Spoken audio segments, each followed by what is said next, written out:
nicyo ubuhanuzi abahanuzi ntibaza kuvuga kurimo kubarwanya mbo ntago ndwanya umuhanuzi kandi hari ibitabo naje gufunga n'ibindi naje gufungura ahubwo naje kubabwira ngo nibongere bajye kubaza Imana Mana ko utandukanya ijwi ryawe n'irya daimoni bitunaniye ibi bintu bimeze bite reka mbabwira imyuka ibiri ikorera mu bahanuzi bo muri iyi minsi uzi ubwenge azihana uzi ubwenge ntazihana mfite impamvu nje guhagarika umuvumo bavumye Mutabazi ndashingira kuri Bibiliya uwo muvumo ngutesha agaciro kandi Ezekiyeli ntago yabikoranye na Yesu ntago bari kumwe mbona Mutabazi no mwigisha mwiza ariko kuvanga iyo bukabona na politike ni ikibazo niho hantu byamucangiye bivuze ngo Yesu agira imbabazi yihanganiye umugore uberanirwa kwihanganira Mutabazi ibyo nshaka kubereka abahanuzi bavumana bafite akanwa kavumana ntago bakorera Imana barayobya ahubwo bihane Madamu Mutabazi ntago azazira ibyaha bya Mutabazi dufite abahanuzi muri Kigali bashuka ubwoko bw'Imana reka mbabwira Imana bagize Imana y'inda nini ntago Imana ikorera amafaranga mvuga ku bahanuzi b'inzererezi batagira amatorero basengeramo basuzugura n'abashumba babo iyo myuka mufite niyo buzererezi ntago ari imyuka y'Imana ntimukaze kuyobya abantu b'Imana niyo mpamvu nashingiyeho mukuraho uyu muvumo yavumwe ngiye musaba ituro rinyuze mu mucyo musabe ngo abana be bongere bige neza n'umugore warye kandi nsabe Mutabazi ngo umwuka wera w'Imana amuhangeho reka ntangire ngusuhuza kandi ngushimira kuba wahisemo Isezerano TV ni by'agaciro gakomeye cyane kuba waraduhisemo mu bandi benshi ukaza kureba ibyo twaguteguriye kandi nawe niba uri mushya wibuke gusiga ukoze subscribe kugira ngo ibiganiro byacu ujye ubibona mu ba mbere kuri kamera z'Isezerano TV uyu munsi turi kumwe na Sam twishimiye kongera kubana nawe Sam murakoze cyane umwaka mushya muhire kuri twese mumeze mute mu ntangiriro z'uyu mwaka turashima Imana pe na amahoro masa rwose ntago twaduherukanye hashize iminsi kabisa sa intego zawe ni zihe uyu mwaka uyu mwaka no gukomeza urugendo nyine nkuko bisanzwe kandi nkirina no kugira umbangamira ubu narinje gupfundikira igitabo cya 2021 fungura 2022 niryo jambo umuvugizi yatwigishije ku joro rya Noheli uyu pasteur Zayindayize yavuze ngo tugire ibitabo tubumba tugire ibindi dufungura bizima byiza ari nacyo kinzanya hano kuri kamera za Isezerano TV nifuriza n'abakunzi ba Isezerano TV umwaka mushya muhire bari mu byago bihangane bameze neza Yesu abaho umugisha n'abandi bose bagubwe neza aho bari wenda tutagiye kure igitabo uje kubumba niki igitabo nje kubumba abona nje kubwira ngo buriya mu Bagalatiya ibice 5 biriya bintu byose bituye mu muntu ari imbuto z'umwuka ari na kamere bituye mu muntu yego ikindi nje no kwivugira ku bahanuzi kugira ngo mubi icyo gitabo aha n'umugabo nje kuvumura bavumye kandi bitari ngombwa buriya abantu b'Imana bavumana buriya n'abapagani hari n'umugabo nje kuvumura nubwo akora amakosa ariko buriya umwongereza yaravuze ngo don't judge me if you don't know why I'm doing this hari igihe ducira umuntu urubanza utazi impamvu akora ibintu ari gukora ariko buriya afite impamvu ye bafite reason nziza ashobora kuba akora ibintu nk'ibyo ngibyo kandi byisa amakosa ashobora kuba ari amakosa akora ariko yarabuze umuntu umugorora nibura cyane nga amafuti y'umugabo nibwo buryo bwe nabyo bijya bishoboka ariko mu bintu by'Imana buriya hari igihe abura umuntu umugorora cyangwa se umuntu akaba kigendana n'abantu babi batuma atahindukiza ibitekerezo ngo arebe neza agira ibyo agorora mbabwira ngo bagire ibitabo bafunga muri 2021 byaranze uwo mwaka wose ahubwo bafungura igitabo gishya muri 2022 amagambo avugirwa kuri social media kwitwara neza kutagira uwahutaza mbese guha agaciro abubwira bumva bagutega amatwi bose ukabaha agaciro ukagira ibyo babwira ukayungurura amagambo babwira nicyo gitabo nje gufunga 2021 nje gufungura 2022 kiza rwose kimeze neza sangiye kuguha umwanya icyo gitabo kibanze gifunge ubundi tunafata umwanya ufungura ikindi murakoze cyane reka dusenge rero ubone tune gutangira yego Mana ndagushimiye kuri mwiza umukozi w'umuhanga izina ryo ryubahwe ubwami bwawe buze ndagushimiye ko twabyutse bikemera utujejana amahoro icyuro kibi cyawe tugiye guhanira ku ijambo ryawe impuguro ubane natwe umwuka wera akora umurimo we ni mu izina rya Yesu amen murakoze cyane rero kunyakira rwose ndabashimiye nanone hari rero inkuru zagiye zivuga 2021 mu bakozi b'Imana ku masosho media zagiye zitambuka nyinshi ni nyinshi zagiye zibaho cyane cyane ku buhanuzi ndi bivugeho abantu barapfuye covid baye nyinshi urukingo rwa gatatu ni rubi hari n'umugabo wivuze kwituro abantu bamusamira hejuru bamurya amenyo biba bibi hari n'abapasiteri bagiye batongana ku ma TV, hari abagiye batubura. Ibyo ni ibintu byagiye biranga umwaka wa 2021.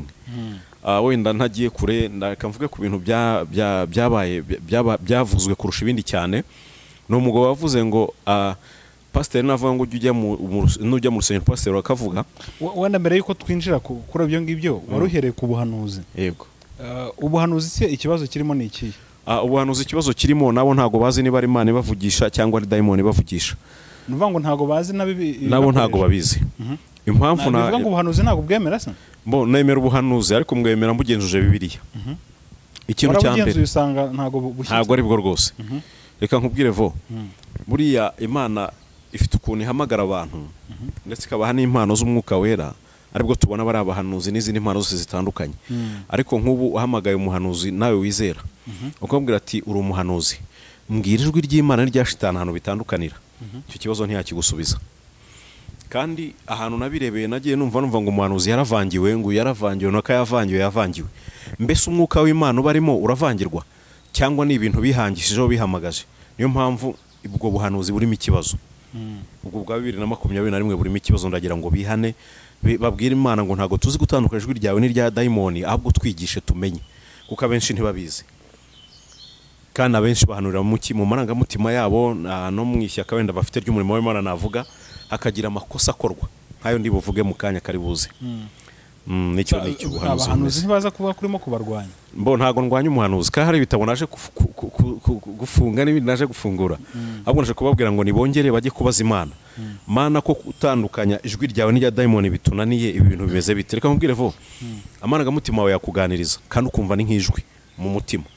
Evo n'indoto zakuganiriza ukajya ngo Imana ikuganirije. Niba dayimoni yigira marayika w'umucyo, bivuze ngo niba Imana iravuga na shitani iravuga. Ahubwo ibintu kubitandukanya mu buhanuzi byarabacanze. Niyo mpamvu ubona harimo intambara zijya zidashira ari hirya no hino. Nza abahanuzi bagiye bahanurira abantu, ikiganiro nakoze ubushize cy'abantu bagiye basenya ingo. Umuntu umwe yarampamagaye arambwira ati saba ibintu wavuze byambayeho, abantu barampemukiye bambwira ngo umugabo wanjye n'uyu turabana ariko ntitwamaranye amezi 2, ngo yasanze akora ibintu bidakorwa nyine baratandukana. Kandi ngo barahanuye, none umuntu afite igikomere cy'uko ari Imana yavuze. Nkabwo rero ntago wahuye n'Imana, ahubwo wahuye n'umuntu, wahuye n'abantu bitirira ko buzuye uwo mwuka wera w'Imana, izo mbaraga bahanura nyamara atari bo. Nicyo kibazo cyabayeho. Abantu zero ntibanumve nawe ntago mbatera amabuye. Reka mbabwira imyuka ibiri ikorera mu bahanuzi bo muri iyi minsi. Uzi ubwenge azihana, uzi ubwenge ntazihana. Tujye mu kubara wenda dore ku bice 22 na 23 na 24. Hari abagabo babiri. Hari umugabo bitaga Baramu no bitaga Baraki. Umwe yari umwami nari umuhanuzi. Baraki ngo ari umuhanuzi w'Uwiteka, ikintu yavugaga cyarasohoraga.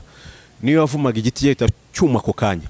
None ngo umwami yumva inzira bisire banyuzemo ibyo bakorera andi mahanga. Agira ubwo aravuga ati reka ngende mbwira uriya mugabo uzi kuvuma mvumire buriya bwoko. Imana imubujije ngo uwo mugabo azana n'ifeza n'izahabu atambikamo ibiguzi kugira ngo ajye kubavuma. Ikintu cyarokoye Baramu kujya kuvuma, Baraki kujya kuvuma ubwoko bw'Imana, ni marayika wenyine n'inkota ityaye n'indogobe yagize yerekwa ngo Imana ifungura amaso ibona ibyo bintu. Abantu bashaka gusoma neza izo nkuru bazazisanga mu kubara ibice 22 na 23 na 4 niho bazibona. Uwo ni umugabo, abona abami babiri. Uwo ni umugabo, umwami n'umuhanuzi.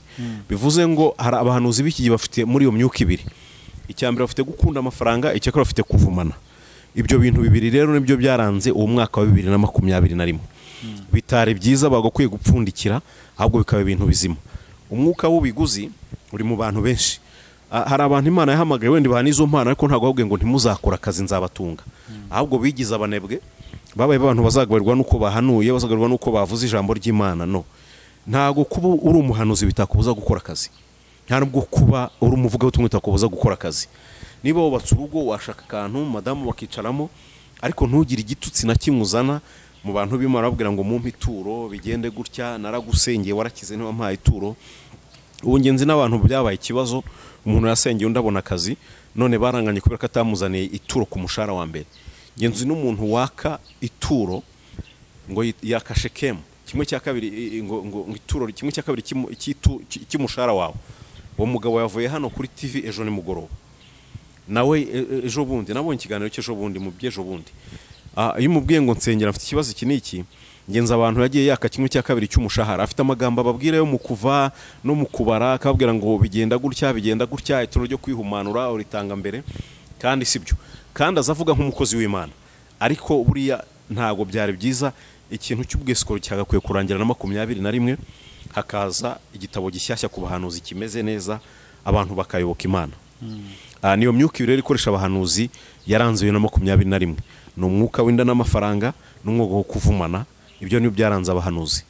None sesa muri bura abahanuzi bwose bagiye utubwira abahanuzi banyuze ahangasi cyangwa kuyani macano bagenda bavuga batanga ubuhanuzi batambutse ubuhanuzi bako nta n'ubuhanuzi buzima wabonye ubupfuye gusa ubuhanuzi buzima burimo ariko reka mvuge urugero rumwe nk'abantu babuza abantu gufata urukingo rwa covid evo ngo rurimo 666 bafite ikibazo mu mitekerereze esevo wagize ngo niza bashatse kuyishyira mu miti ntiturwara malaria bashyira muri kwariteme ndetse uzanga kunywa kwariteme ntago ibi bintu ibireka mbabwira abantu bakurikira ISEZERANO TV bahumuke ntago inkingo za covid zirimo 666 nta nubwo ari urukingo rwa shitani abantu reka nkubwire leta ifite amayeri menshi natekereza kurenza uko dutekereza bashatse kubaha uwo mubare bashyira muri kwariteme bashyira muri bya grippe turwara grippe turi benshi abana bakingirwa babishyira mu bana bakingirwa ejo izi nkingo z'abana abantu rero bakwiye guhumuka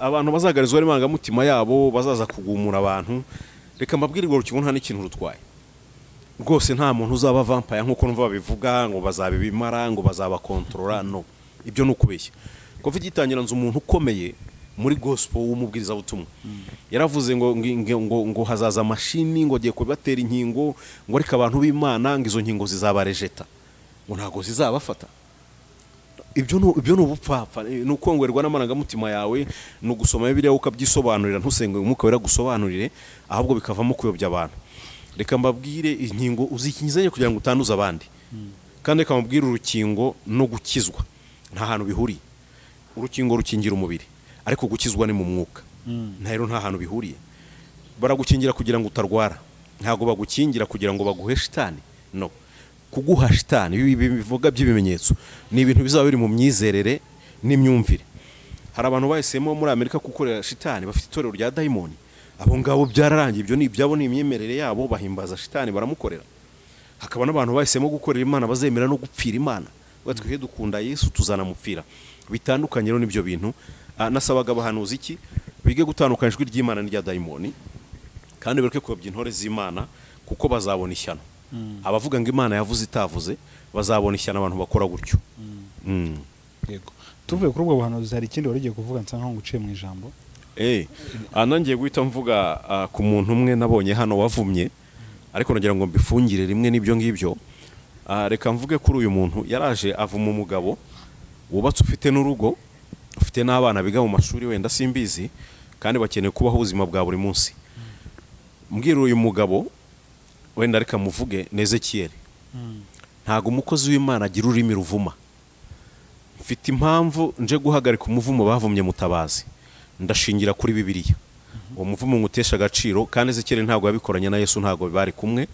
Mutabazi niyo yabara umunyabyaha niyo yabara umunyabyaha uwasambanye kurusha Rahabu ninde muri Bibiliya Yesu ntiyababariwe umuntu wisha abantu kuruta Dawidi ninde ntiyababariwe mbese cyaha Imana itabara ni iki Mutabazi rero ibintu ashobora kubavuga namuteze amatwi mu minsi yashize kuri channel bita Primo TV akari nijabo yavuze arimo bisobanura asobanura impamvu ze ibyarimo mbona Mutabazi no mwigisha mwiza ariko kuvanga iyo bukabana na politike ni ikibazo niho hantu byamucangiye Mutabazi buriya agitangira yatangiye mu bintu by'Imana yigisha neza kandi ahantu yigishije Mutabazi yigishije neza ariko gushaka gukurura ibintu byose niho byamucangiye ikindi Mutabazi terime ama expression yakoresha ni abantu badashobora kwihanganira niko nabashije kumwanariza akoresha ama expression ateye ubwoba ndetse arimo no gutukana no kwataka rimwe na rimwe na ama expression mabi rero nigarukire kuri Ezekiyeli nk'umuhanuzi wafatanyije na Yesu kuvuma Mutabazi akamwaka ituro Ezekiyeli yakoze amakosa ntago Yesu yafashije Ezekiyeli reka mbishingireho mbabwire abantu babizi basoma Yohana 18:3 havuga umugore wafashwa sambana azanywa n'abafarisayo n'abanditsi bamuzanira Yesu baramubwira ngo amategeko ya Mose atubwira ko abantu umuntu afashwe asambana aterwa amabuye. Yesu rero yari Imana buraya ngo yanditse hasi sinzi ibyo yanditse wari yandikira gusa ngo buri wese anyerera buri wese agenda asigara wenyine. Yesu abwira uwo mugore ngo mugore ntukongere gukora icyaha utazabona ishyano ruti rya mbere sibyo. Bivuze ngo Yesu agira imbabazi yihanganira umugore uberanirwa kwihanganira Mutabazi. Ibyo nshaka kubereka abahanuzi bavumana bafite akanwa kavumana ntago bakorera Imana barayobya ahubwo bihane. Dukomeze twongere twirebere muri Mariko ibice 2 umurongo wa 11 havuga umuntu wari ikirema ngazanwa n'abantu bane ariko ngo hari abantu benshi aburaho abanyuze ngo bajya hejuru basambura inzu baramumanura ngo Yesu abona kwizera kwabo.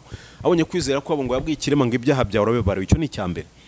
Ngo abafarisayo bari baza mu mitima ngo arigeranyije kuki avuze ngo ibyaha bibabarira ubara ibyaha ari umwe ari Kristo. Nyamara ntago bari bamuzi nyamara bari bamurimo ariko batamuzi bari kumwe nawe ariko batamuzi. Ngo Yesu amenya ko biburanya mu mitima nje arababwira ngo ni gute mbese icyoroshye no kubwira umuntu ngo ibyaha birabibara cyane kubwira ngo ikora buri bwawe witahire. Ngahita abwira icyo kirema ngo ndagutegetse byuka wikora ubwawe wigendere. Mvuze ngo Yesu agira imbabazi birenze uko twabana b'abantu tubitekereza. Ubundi amadini yatubibyemo ikintu bita umujinya atubwira ko umuntu wakoze icyaha ari ikivume ndetse amadini amwe namwe aramutenga akamuha shitani nyamara babibeshye. Yesu agira imbabazi ziruta ibyo byose kandi wapfiriye abantu.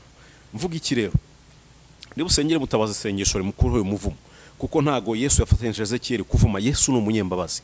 Mutabazi niwe aba ikirara umwana w'ikirara yigeze afata abwira se nkeneye umugabane wanjye ndakuze ngende nuko Isara w'umuhango aragenda wayisha iby'ubugoryi bwe arawaya wose arangije agaruka iwabo ngo samubonye ngo babaga ikimasa bamwambika ikanzu nziza aragaruka aba umwana mu rugo. Yesu agira imbabazi ziruta uko tubitekereza.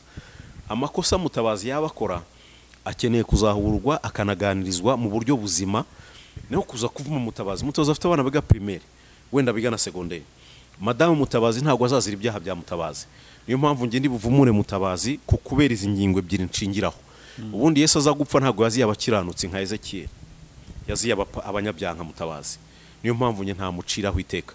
Mutabazi ajyaga bivuga nkarakara nanjye nkumva aratandukiriye ariko buranashaka impamvu Mutabazi avuga ibi bintu n'impamvu abwira audience ibi bintu. Mutabazi afite umwuka wa dictatorship nawe wita mu Kinyarwanda. Yumva ariwe muntu ushaka kumvwa. Uramubwira bwa Mutabazi ashobora kuba atarigeze yumvwa cyangwa se ngo yitabweho afite icyo gikomere mu mutima. None mpamvu avuga akumva arashaka kumvwa cyane. None mpamvu avuga amagambo akoresha ni nko kumunyagitugu se. Aha ni nko kumunyagitugu kuko iyo Mutabazi avuga amagambo ubona nta bujyanama burimo ahubwo abategeka.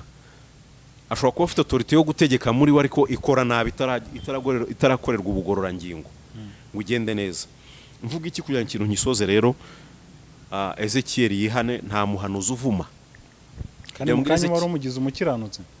Ezekiel yavuze ko Ezekiel ari umukiranutse Mutabazi ari umunyabyaha. Oya ntabwo ruko ravuze Ezekiel umuntu wita umukiranutsi. Biriya bintu bimuragati ya 5:22 na mbere yaho bituwe mu muntu kamere nzima na kamere mbi ba mu muntu byose. Ahubwo abakristo turwana n'iki no guharanira kurwanya ya kamere mbi kugira ngo itagira umuntu cyangwa itagira ibintu yangiza. Ariko buriya na Ezekiel afite kamere nziza na kamere mbi. Buriya Ezekiel azwi n'umugore wiwe azwi n'umukozi we ndetse azwi n'umuturanyi. Rero muri kamera imbere ya kamera cyangwa se muri social media ntago twagakwiye kwigira intama. Umuntu wabyoye n'umugore wese hano ku isi ni umunyantege nke. Arimo imigezi ibiri temba. Arimo kamere akabamo n'umwuka w'Imana n'imbuto z'umwuka. Iyo ntidukwiriye gucirana imanza ngo dukubita abantu tubate ku karubanda ahubwo Paulo avuze ngo muri mwe abadakomeye bihanganirwe abakomeye bakomeza abadakomeye. Cyo kintu wenda nkirengaho nivugire ku bahanuzi. Impano y'ubuhanuzi ubundi ni iki? Ni ubutumwa cyangwa se n'urukomatanyizo rw'amagambo ashobora kuva ku Mana, ashobora no kuva kuri Satani, ashobora no kuva no ku marangamutima y'umuntu ufite iyo mpano bitewe n'uburangare bwe. Kanisubiremo. Ubuhanuzi ni iki? Ni urukomatanyizo rw'amagambo ashobora kuva ku Mana, ashobora kuva ku muhanuzi, ashobora no kuva kuri Shitani ku marangamutima y'umuhanuzi. Rero ibi bintu niyo mpamvu bisigaye bicanga abantu ndetse bitera n'ikibazo kinini muri rubanda nyamwinshi no mu bantu no mu bakristo. Hakabamo abantu bavumana, hakabamo abantu banga abandi, hakabamo abantu bumva umuntu yakoze icyaha ari ikibazo. Reka nkubwire vo, buriya buri wese agira umugogo mu jisho rye. Yesu nawe yavuze neza cyane, abe pasiteri, abapotre, buriya babibwirwa n'umugore wenda n'abana be. Buri muntu agira umugogo mu jisho rye. Rero aha ngaha nshatse kuvuga iki? Niba kuko turi abakristo, twaremeye Kristo, dukwiriye kwicara uwakosheje akagarurwa mu bugwaneza, ntitumujugunyire shitani nk'amadini amwe namwe hafi aha ngaha, kuko Yesu niwe cyitegerezo cyiza cy'abizera. Niba muzanye umugore wasambanya akamubabarira, niba arabariye ikirema akagihagurutsa, niba yarakoze iyindi mirimo, yageze kwa Mariya ari indaya aragenda agura amavuta araza musuka mu mutwe, yageze i Samariya umugore afite abagabo 5 n'ubu aranyataruwe, aramwigisha ngo naguha amazi inyota igashira. Imana rero suko imeze, ntago Imana ikoreshwa n'ibitekerezo by'abantu, ahubwo yo ikora kwayo nk'Imana. We nicyo nkigeho. Reka mvuga abahanuzi babe bagiye baranga muri Bibiliya hatagiro nibasira. Hari umuhanuzi umwe tugi Beteli, ni mu gitabo cy'abami. Hari umuhanuzi yatumwe kuri Rehobowamu yaragiye yubaka utununga, akora ibintu byinshi byangwa n'Uwiteka, akajya konsereza imibavu Bayali. Ngo Imana ituma umuhanuzi araza aramuhanura amubwira ngo ibyo wakoze ibyo. Uwiteka arambwiye ngo ibyo bintu byose wakoze na amafuti, ntago ndi kwihuta, ntago ari byo. Arambwira ngo ikimenyetso ni ikihe? Ngo igicano kiye gusatukamo kabiri, ivura iseseke, maze akibivuga gisadukamo kabiri, ivura iratumuka. Ngo Rehobowamu mutunze inkota, akaboko karanyunyuka, abona ko bya bintu bikomeye. We yari umuhanuzi watumwe n'Imana i Beteli. Nuko muri ako kanya ngo Rehobowamu aramwinginga uwo mwami ati mbabara unsengere, aramusengera ko kuragaruka. Ngo hari umwana w'umuhanuzi w'umusaza nawe wari utuye i Beteli, ngo ariruka aragenda abwira se ati papa uzi ibintu bibaye, haje umuntu w'Imana, byagenze gutya na gutya na gutya na gutya, kandi Imana ubwiye ngo ntago yemere kurya aho hantu. Ngo uwo musaza ashyira amataniko ku ndogobe arirukanka, aragenda ahura n'umuntu w'Imana mu nzira. Ngo niko ngo Imana akubwiye ngo nturye? Ngo Uwiteka arambwiye ngo ngwino urye, ngo nandi umuhanuzi mugenzi wawe. Ntiyumvira ijwi ry'Imana, ahubwo yumvira ry'umuhanuzi mugenzi we. Aragenda barasangira. Uwo muhanuzi akimara kurya, ijwi rica muri wa muhanuzi w'umusaza wamushutse, ngo mva, ngo kutumviye Uwiteka no gupfura apfa ntuzagere wa mahoro. Ngo umuhanuzi narabyakira, aragenda ageze mu nzira intare iramurya. Evo, dufite abahanuzi muri Kigali bashuka ubwoko bw'Imana. Reka mbabwire, Imana bagize Imana y'inda nini, ntago Imana ikorera amafaranga, ahubwo abantu nitwe dukorera amafaranga. Icyambere amafaranga yamwe n'abantu bayatera amarange, bashyiraho imibare, igihugu kiyaha agaciro, mpamvu yitwa amafaranga, ntago yaremwe n'Imana. Rero bahanuzi, iyo myuka ibiri mufite 2021 mupfundikira ibyo bitabo, ahubwo mwige kubaza Imana ngire n'ijwi ryawe, iri ni wowe bivuze. Urugero rumwe kugira ngo icyo kintu nkisoze. Imana ihamagara Mose, igihuru cyaratse, Mose arabibona ko igihuru cyatse nticyashye. Mose amaze kubibona atamikishwa no kureba ishyano riguye, yumva ijwi ati kwetura inkweto aho uri nahera. Mose arazikwetura, aramubwira ngo nduwo ndi wendi ndiho ngiye kugutuma ukuri ubwoko bwanjye mu Isirayeli. Bati sawa. Mose ariko arashidikanya, aravuga ati ibi bintu ubu ni Imana? Aravuga ati niba ari wowe nk'ikimenyetso. Ngo ashyira ikiganza mu gituza kirabemba, agikuyemo kirongera kirakira. Ngo arongera avuga ati ntago bihagije, atahubwo noneho mpikini kimenyetso ngo shyira inkoni hasi binzoka no yongera ibinkoni. Avuga ati ntago bihagije, sinzi no kuvuga. Dufite abantu shitani hamagara ikanababwira ikanabongorera, ibyibongore bakaza bakabizanira abantu b'Imana. Akimana ibimenyetso uragira impuhwe, wowe urisha imbaraga. Akimana ibimenyetso ubwira ubwoko bw'Imana, babwira ati Imana navuganye nayo, ibimenyetso yampaye nibi. Tujye kuri Imana wase wa Samson. Imana marika yamusanze ari gutamba igitambo, ari mu nzu y'Imana. Irazumwe ati urahiriye wa mugabo, wewe uzabyara umwana gutya na gutya. Ati wapi, cyo ntago mbyemeye, ntago bishoboka. Paka yaka ikimenyetso, bamubwira niba ari we marayika koko, guma aho ngo aragenda arateka araza ashyiraho ngaho. Marayika ati ntago turya ngo arabitwika azamukira muri wa mwotsi wabyo aragenda. Ni gute muza kuvuga Imana yabatumye nta bimenyetso mwatsi Imana bifatika? Mukura abantu murungabangabo. Reka mbabwire, ari abapasiteri baza abantu murungabangabo, ari abantu baza abantu murungabangabo, ariko ibyo bitabo byose by'ubujiji no kugenda nk'abatagira ubwenge no kobya intore z'Imana, mufunga icyo gitabo cya 2021. Ahubwo niba uri mu butayu usenga Imana, kagutuma kuri Evode, bwira Imana ngo mbese Imana kuntumye kuri Evode, nzabwira iki Evode cyanyemeza ko ari we uko kumutumyeho. Eva uba ufite ikintu yakubwira, ushobora kubwira ati wenda umwana wawe w'umukobwa wenda afite inkovu hano, ukabana n'ikimenyetso hano muzi ntabyo azi. Abantu bige kwaka Imana ibimenyetso, naho shitani aravuga n'Imana ikavuga n'amarangamutima wakakongorera kandi ukavuga. Rero ku buhanuzi numva nasorezaho mbwira abantu ngo nibagarukiraho, bongere baba abantu bazima, bongere bajye kubaza Imana, kuko ingo bashenye ni nyinshi, abantu bari utwabona benshi, imitima bakomerekeje ni myinshi. Ibyo bintu ntago bikwiriye.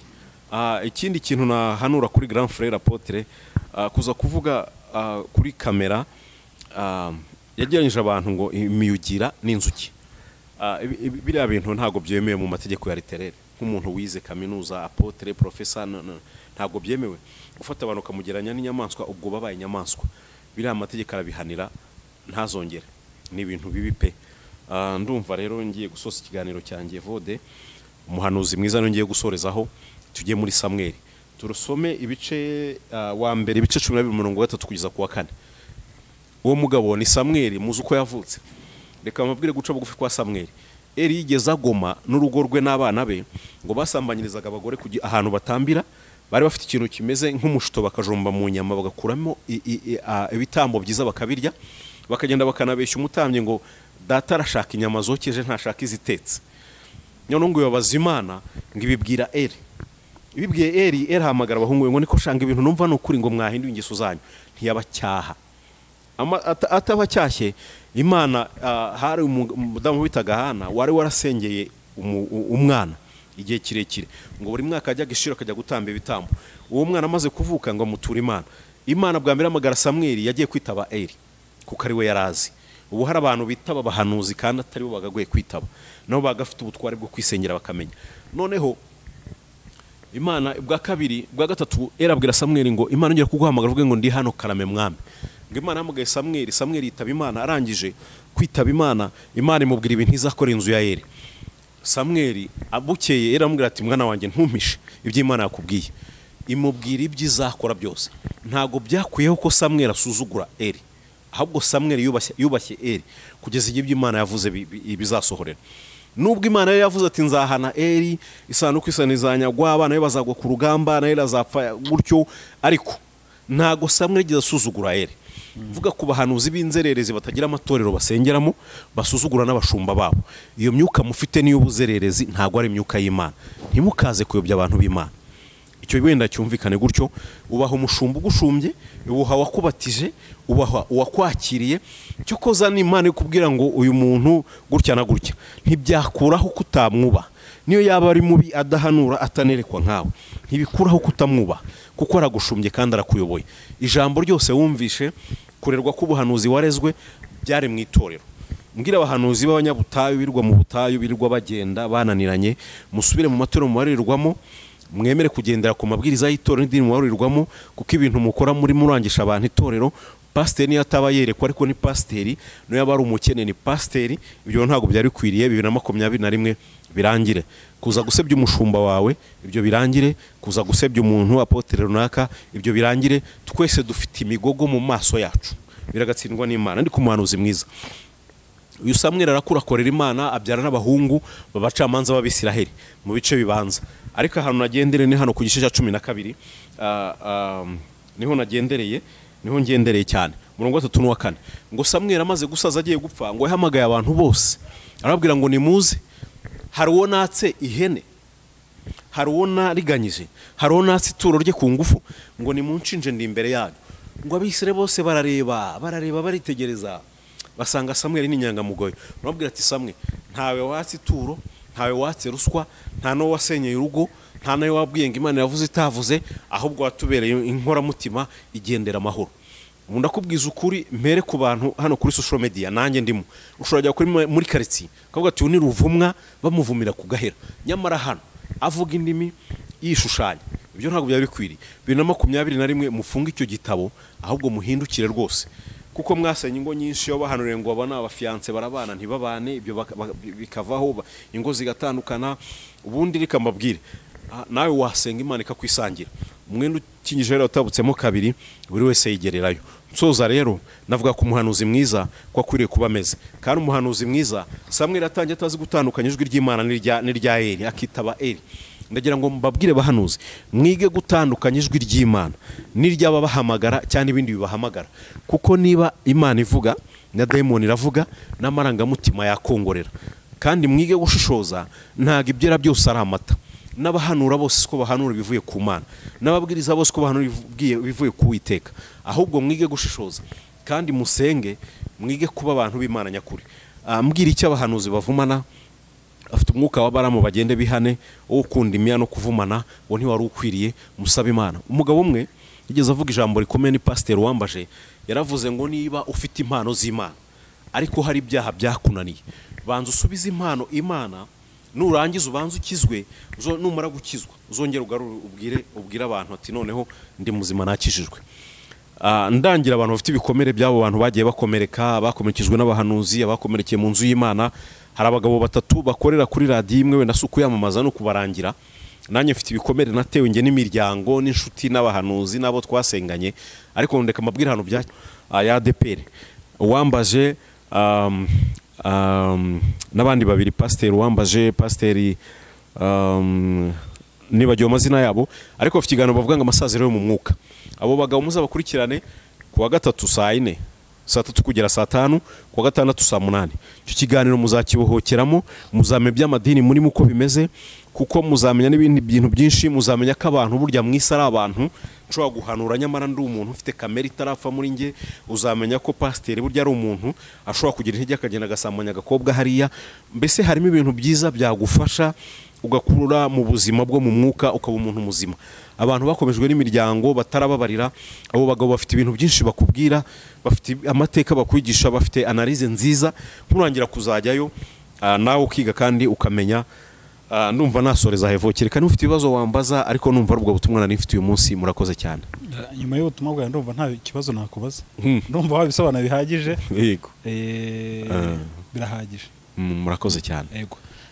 Ubwo nizere wari wavuze ko ahubwo uri busoze, hari uwo wavuze kuri busengere. Yego. Rero nibyo ndashaka gusengera Apotre Mutabazi, umuntu watse umugati yarahemutse. Twese hano mu isi turya twakoze. Ese ubundi uriya muvumo ushobora gukora? Uriya muvumo urakora. Aba bantu reka wenda mvuga akantu, abahanuzi n'abantu Imana impano, kandi ziriya mpano zifite ubutware. Buri Imana ni kubwira ngo ndagutoranyije ngo inkorere, ziriya mpano zifite ubutware.